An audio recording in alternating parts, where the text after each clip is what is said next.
ರೈತರಿಗೆ ಸಮರ್ಪಕವಾಗಿ ರಸಗೊಬ್ಬರ ಪೂರೈಕೆ ಕುರಿತು ಕರ್ನಾಟಕ ರಕ್ಷಣಾ ವೇದಿಕೆ ತಾಲೂಕು ಘಟಕ ಸಿಂದಗಿ ವತಿಯಿಂದ ಮಾನ್ಯ ಮುಖ್ಯಮಂತ್ರಿಗಳಿಗೆ ತಾಲೂಕು ದಂಡಾಧಿಕಾರಿಗಳ ಮುಖಾಂತರ ಮನವಿ ಪತ್ರ ಸಲ್ಲಿಸಿದರು. ರೈತರಿಗೆ ಗೊಬ್ಬರ ಸಿಗೋದೊಂದು ದೊಡ್ಡ ಮಾತಿಲ್ಲ.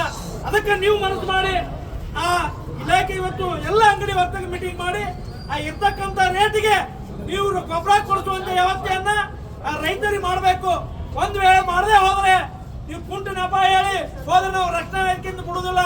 ಆ ಅಂಗಡಿಗಳು ಬಂದ್ ಮಾಡ್ತೀವಿ ಮತ್ತೆ ಗೋಡೌನ್ಗಳಿಗೆ ಮುತ್ತಿಗೆ ಹಾಕುವಂತ ಕೆಲಸ ಬರುವ ದಿನಗಳಲ್ಲಿ ಮಾಡ್ತೀವಿ ಅನ್ನುವಂತ ಮಾತನ್ನ ಈ ಸಂದರ್ಭದಲ್ಲಿ ಸ್ಪಷ್ಟವಾಗಿ ತಹಶೀಲ್ದಾರ್ ಕೃಷಿ ಅಧಿಕಾರಿಗಳು ಇವತ್ತೇ ಸಭೆಯನ್ನ ಕರೆದು ಅವರವ್ರ ಗೋಡೌನ್ ಸೀಜ್ ಮಾಡುವಂತ ಕೆಲಸ ನೀವು ಮಾಡಬೇಕು ಅನ್ನುವಂತ ಎಚ್ಚರಿಕೆ ಗಂಟೆಯನ್ನ ಈ ಹೋರಾಟದ ಮೂಲಕ ವೇದಿಕೆಯಿಂದ ನಮ್ಮ ಸಿಂದಗಿ ತಾಲೂಕಿನಲ್ಲಿ ರಸಗೊಬ್ಬರದ ಕೊರತೆ ಇದೆ ಮತ್ತು ಯಾರು ರಸಗೊಬ್ಬರ ಮಾರಾಟ ಮಾಡ್ತಿದ್ದಾರೆ ಅವರು MRP ಕೊಳ್ಳಾರದೆ ಹೆಚ್ಚಿನ ದರದಲ್ಲಿ ನೀಡ್ತಿದ್ದಾರೆ ಅಂತ ಹೇಳ್ಬಿಟ್ಟು ತಾವೆಲ್ಲರೂ ಒಂದು ರೈತರ ಪರವಾಗಿ ಒಂದು ಕಳಕಳಿಯಿಂದ ಬಂದು ಇವತ್ತು ನಮ್ಮ ಕಚೇರಿಗೆ ಒಂದು ಅರ್ಜಿಯನ್ನು ಸಲ್ಲಿಸಿದ್ದೀರಾ.